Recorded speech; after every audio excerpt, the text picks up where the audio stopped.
قدم اٹھایا جائے گا،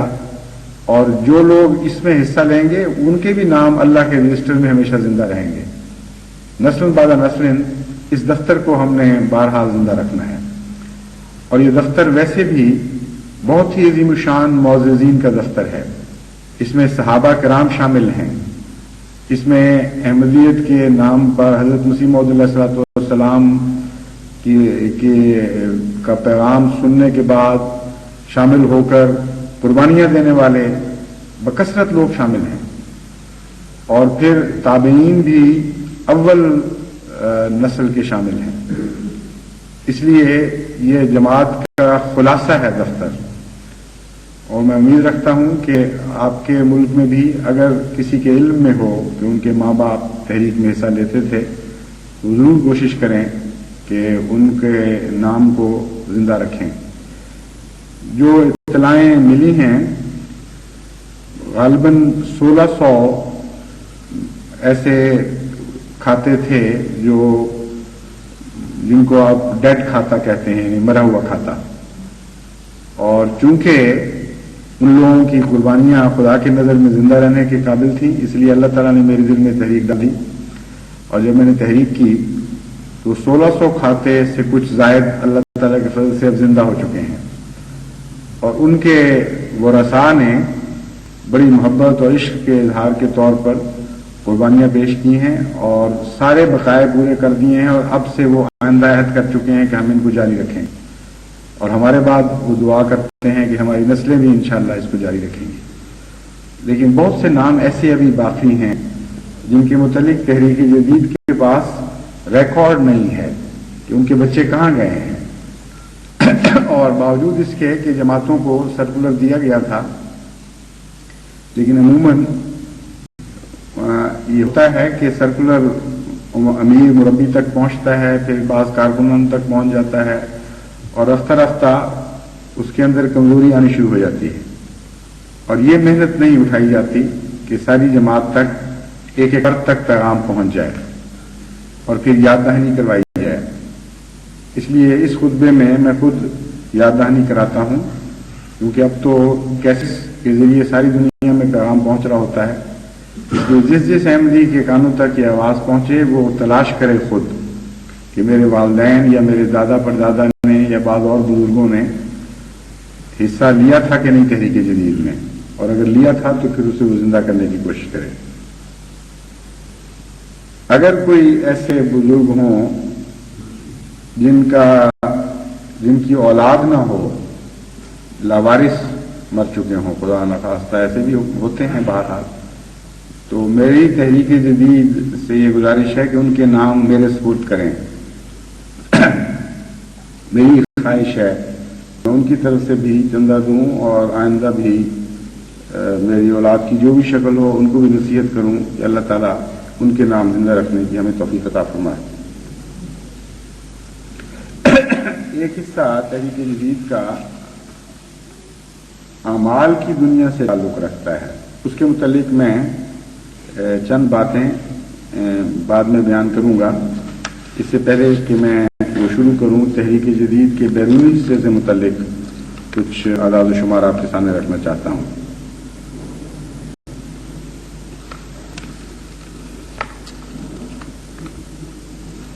گزشتہ سال بیرونی ممالک میں خدا تعالیٰ کے فضل اور احسان کے ساتھ 53,58,350 کے وعدے تھے، اور اللہ تعالیٰ کے فضل کے ساتھ اس میں بھی نمایاں اضافہ ہوا، اور اب 63,59,434 روپے کے وعدے بیرونی ممالک سے وصول ہو چکے ہیں۔ ان میں جو نمایاں قربانی کرنے والی جماعتیں ہیں ان میں اسپین نے اضافہ کیا ہے، تعداد اگرچہ تھوڑی ہے لیکن بہرحال ان کے اخلاص کا معیار کافی بلند ہے۔ 183% اضافہ کیا ہے اسپین نے۔ سری لنکا پیچھے تھا پہلے بہت، اور جو گزشتہ دورہ ہوا وہاں اس کے نتیجے میں جماعت میں ایک نئی بیداری پیدا ہوئی، تحریک جدید میں بھی انہوں نے خدا کے فضل سے 171% اضافے کے ساتھ چندے لیے.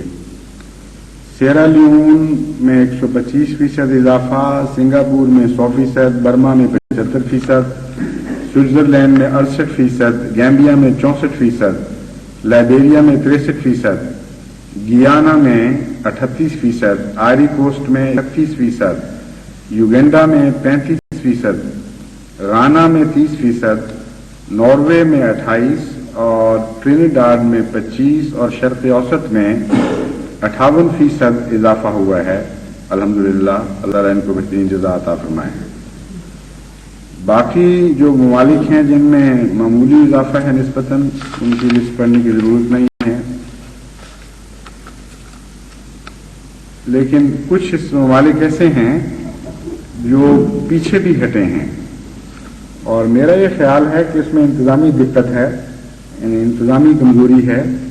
ورنہ یہ ناممکن ہے کہ جماعت کا قدم پیچھے ہٹے. کیونکہ ہمارا تجربہ تو یہی ہے کہ جیسا کہ قرآن کریم فرماتا ہے ينفقون فی السراء والضراء، جماعت کے اوپر چاہے تنگی کا زمانہ ہو چاہے خوشحالی کا زمانہ ہو، یہ بہرحال آگے قدم بڑھاتی ہے. چنانچہ ربوہ کی مثال آپ دیکھ لیجیے. ربوہ میں جو فہرست ہے شہروں کی، پاکستان کے شہروں کی، اس میں سب سے زیادہ حیرت انگیز طور پر ربوہ میں اضافہ ہوا ہے.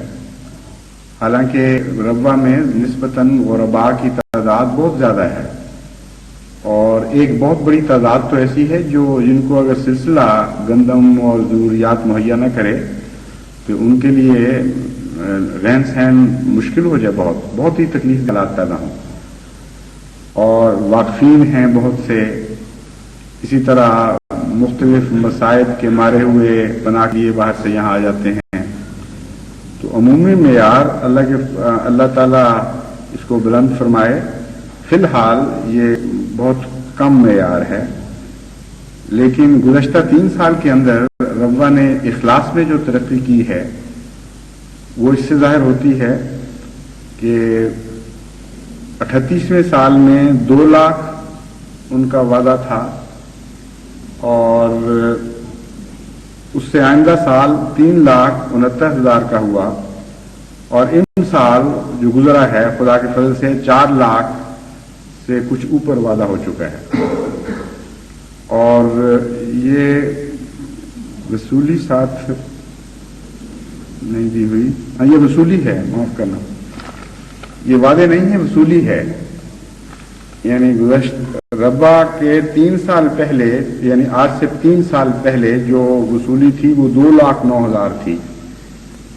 اور آج اس کی وہ وصولی 4 لاکھ سے اوپر ہو چکی ہے، 1,009. اور حالانکہ حالات ایسے خطرناک رہے ہیں ربوہ میں، اور ایسی پریشانیاں رہی ہیں کہ خطرہ یہ تھا کہ سب سے زیادہ ربوہ کے چندوں پر برا اثر پڑے گا. لیکن اللہ تعالیٰ نے جو مومنوں کی صفات بیان فرمائی ہیں قرآن کریم میں، ان میں ایک یہ ہے مُصِرُّونَ عَلَىٰ أَنفُسِهِمْ وَلَوْ كَانَ بِهِمْ خَصَاصَةٌ، کہ وہ اللہ کی ضروریات کو، یعنی دین کی ضروریات کو اپنی ذاتی ضروریات پر ترجیح دیتے ہیں، خواہ وہ تنگی کی حالت میں ہی اور نہایت مشکلات کی حالت میں گزارا کر رہے ہوں. تو یہ تعریف اللہ تعالیٰ کے فضل سے سب جماعتوں پر پورا اترتی ہے. لیکن ربوہ کو اللہ تعالیٰ نے یہ خاص مقام عطا فرمایا کہ فیصد اضافے کے لحاظ سے سارے پاکستان کی بلکہ ساری دنیا کی جماعتوں میں آگے بڑھ گیا ہے. دوسرے نمبر پر سیالکوٹ آتا ہے. یہاں اضافہ 54.5% ہے، لیکن سیالکوٹ کا جو اضافہ ہے وہ اس لحاظ سے اتنا زیادہ خوشکن نہیں کہ سیالکوٹ کی جماعتیں کچھ ضرورت سے زیادہ دیر ہی سوئی گئی ہیں، اور جو ان کے اندر اصل معیار ہے جو خدا تعالیٰ نے ان کو استطاعت عطا فرمائی ہے اس سے ابھی بھی پیچھے ہیں. چنانچہ سارے سیالکوٹ کا بڑھنے کے بعد بھی 36,000 تک پہنچا ہے وعدہ، اور رضوا کا ایک شہر کا 4 لاکھ سے اوپر ہے. حالانکہ سیالکوٹ کی میں اس وقت سب سے زیادہ جماعتوں کی تعداد ہے، لیکن مشکل یہی ہے جیسے کہ میں نے بیان کیا کہ ایک لمبا عرصہ تک سیالکوٹ نے نیند کے مزے اڑائے ہیں. یا ایک اور بات بھی ہے کہ سیالکوٹ والے سمجھتے ہیں کہ ساری دنیا میں جو قربانیاں دے رہے ہیں احمدی، ان میں سب سے آگے سیالکوٹ ہی ہیں، اس لیے وہی کافی ہیں ہماری طرف سے. وہ کام کرتے رہیں ہماری صف اول بن کے، ہم ان کے ثواب میں حصہ لیتے رہیں گے. یہ امر واقعہ ہے کہ سارے پاکستان میں بھی بلکہ ساری دنیا میں بھی اللہ تعالیٰ کے فضل سے سیالکوٹیوں کو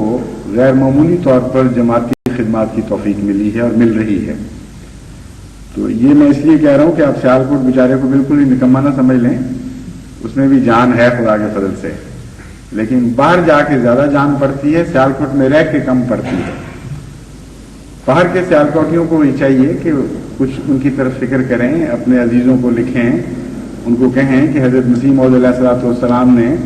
تمہیں اپنا دوسرا وطن قرار دیا تھا، اس کی لاج رکھ لو، اور جس طرح ہم باہر نکل کے قربانیوں میں پیش ہیں تم بھی پیش ہو. یہ درست ہے کہ وہاں جو پیچھے رہنے والے ہیں ان کے مالی حالات بہت قابل فکر ہیں بہت حد تک، اور زمینیں چونکہ بٹ گئی ہیں پھر اور بٹ گئیں، اس کے نتیجے میں کچھ اختلاف بھی پیدا ہوئے، کچھ بے برکتیاں بھی پیدا ہوئیں، اور اس کی وجہ سے مالی حالات پر برا اثر ہے. لیکن مالی حالات اچھے کرنے کا بھی یہی علاج ہے کہ چندے دیں. یہ نقطہ کبھی نہیں بھولنا چاہیے. جو لوگ قربانیاں کرتے ہیں خدا کی خاطر اور اپنی ضروریات پہ ترجیح دیتے ہیں دین کی ضرورت کو، اللہ تعالیٰ ان کے گھر بھی برکتوں سے بھرتا ہے، ان کی نسلوں کے گھر بھی برکتوں سے بھر دیتا ہے. اور کبھی بھی کوئی انگلی خدا کی طرف اس شکوے کے ساتھ نہیں اٹھ سکتی کہ ہمارے ماں باپ نے قربانیاں دی تھیں تو ہم فقیر رہ گئے. ان کی نسلیں کھاتی ہیں ماں باپ کی قربانیوں کو. اس لیے سیالکوٹ کے مالی مشکلات کا بھی یہی حل ہے کہ وہ چندے میں آگے بڑھیں. مجھے آج ہی جو میں ڈاک دیکھ رہا تھا اس میں ایک دلچسپ خط ملا. ایک صاحب لکھتے ہیں کہ میں نے پچھلے سال اپنی آمد کا 1/3 کم لکھوایا چندے میں، اور اگرچہ آپ کی آواز میرے کانوں تک پہنچی تھی کہ اگر نہیں دے سکتے پورا تو دیانتداری سے کہہ دو ہم تمہیں معاف کر دیں گے، لیکن جھوٹ نہیں بولنا. لیکن وہ ان صاحب سے غلطی ہو گئی، حالانکہ تاجر آدمی ہیں اور خدا کے فضل سے آمد اچھی تھی. تو کہتے ہیں 1/3 لکھوا دیا. اللہ تعالیٰ نے مجھے کچھ سبق اس طرح دینا تھا کہ آخر پر جب میں نے حساب کیا تو گزشتہ سال کی جو آمد تھی اس سے میں نے ہی 1/3 کم آمد ہوئی. اور اس وقت مجھے معلوم ہوا کہ یہ اتفاقی حادثہ نہیں ہے، اللہ تعالیٰ مجھے بچانا چاہتا ہے. چنانچہ میں نے پھر اس آمد پر نہیں لکھوایا بلکہ اس سے پچھلے سال کی جو زائد آمد تھی اس پر بجٹ لکھوایا جو اس سال کا جو گزر رہا ہے. اور نتیجہ یہ نکلا کہ میری گمی ہوئی چیزیں واپس مل گئیں، چوری کیے ہوئے مال واپس آنے شروع ہو گئے، جو پیسے مارے گئے تھے وہ واپس آنے شروع ہو گئے، اور اس سے بھی آمد میری بڑھ گئی. تو اللہ تعالیٰ کے اپنے بندوں سے بعض لیکھے ہوتے ہیں، خاص سلوک ہوتے ہیں، اور جماعت احمدیہ سے تو یہ سلوک مجھے علم ہے اور وسیع علم کی بنا پر میں بتا رہا ہوں کہ ایسا پختہ ایسا یقینی ہے کہ کبھی اس سلوک میں آپ تبدیلی نہیں دیکھیں گے. اس لیے سیالکوٹ والے اگر کچھ کمزور ہیں ان کا علاج ہی یہ ہے کہ وہ قربانیوں میں آگے بڑھیں اور پھر دیکھیں خدا تعالیٰ کس طرح ان پر فضلوں کی بارشیں نازل فرماتا ہے. فیصل آباد میں بھی خدا کے فضل سے نمایاں ترقی ہوئی ہے. یعنی 3 سال پہلے 58,000 تھا، اب 85,000 ہے. لیکن فیصل آباد میں بھی ایک مشکل یہ ہے کہ وہاں کبھی مجھ پر یہ تاثر ہے کہ جس قدر توفیق ہے اتنا وہ آگے نہیں آ رہے. لاہور میں اللہ تعالیٰ کے فضل سے اگرچہ 44% اضافہ ہوا ہے، یعنی فیصل آباد اور سیالکوٹ سے پیچھے ہے، لیکن 3,49,000 کی رقم